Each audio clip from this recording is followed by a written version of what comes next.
بسم الله الرحمن الرحيم. قال رسول الله صلى الله عليه وسلم: آية المنافق ثلاث: إذا حدث كذب، وإذا وعد أخلف، وإذا اؤتمن خان.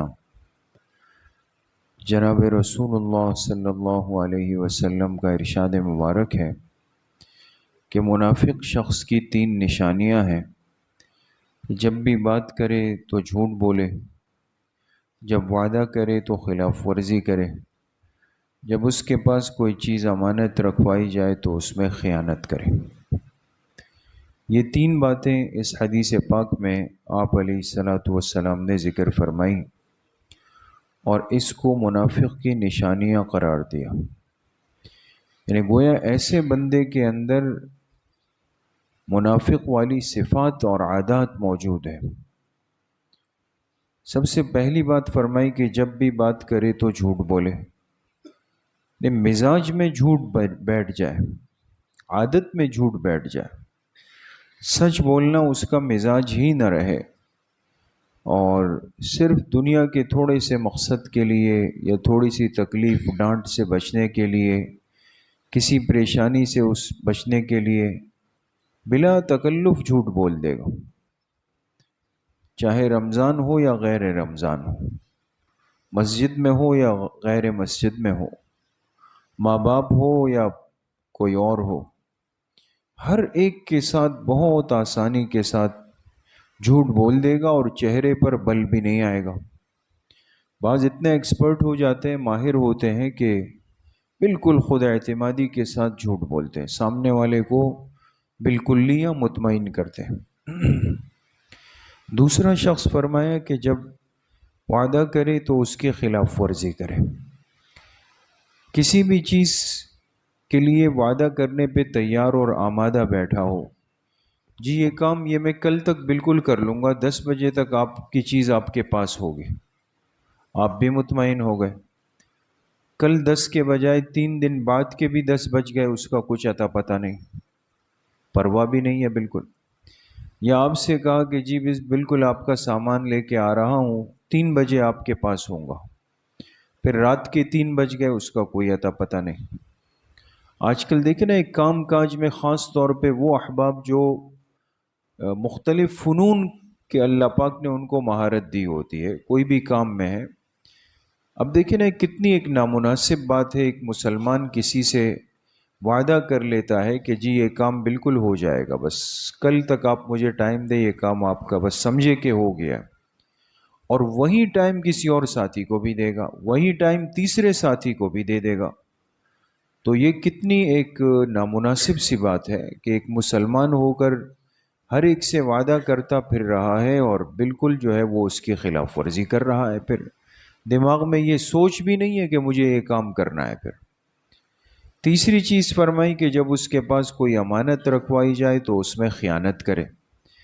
امانت جو ہوتی ہے اس میں انسان کسی قسم کی چھیڑ چھاڑ نہیں کر سکتا کہ اس کے اندر بھی انسان ہاتھ چلائے، اس سے فائدہ اٹھائے، اس کو استعمال کرے.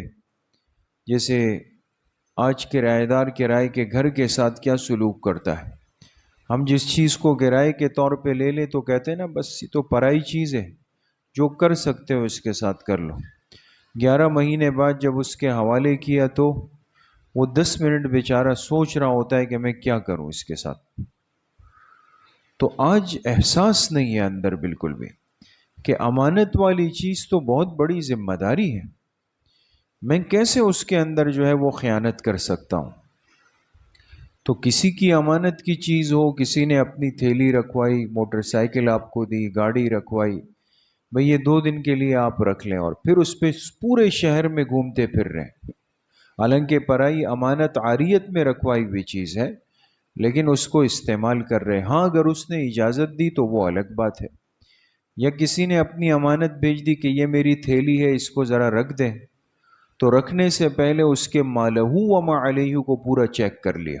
پوری تھیلی میں بلا تکلف گھومتے پھر رہے کہ اندر کیا کیا چیزیں حضرت نے رکھی ہیں، پھر اس کو دوبارہ گھٹان لگا کے باندھ دیا.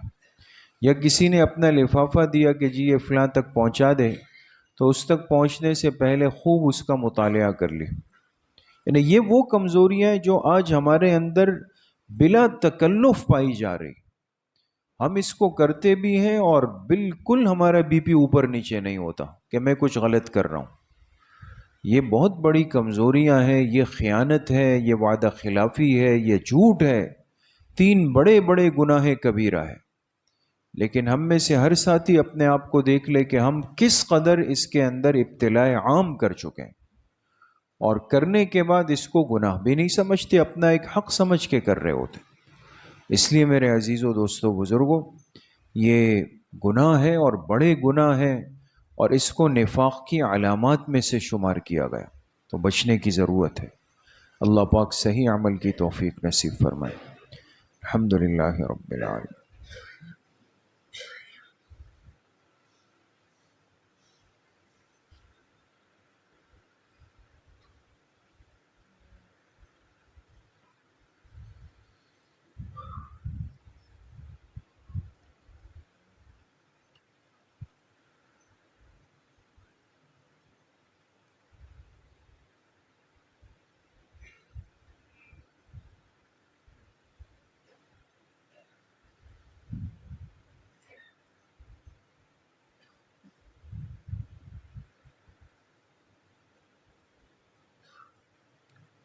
وصلی اللہ وسلم علی نبینا محمد وآلہ واصحابہ اجمعین برحمتک.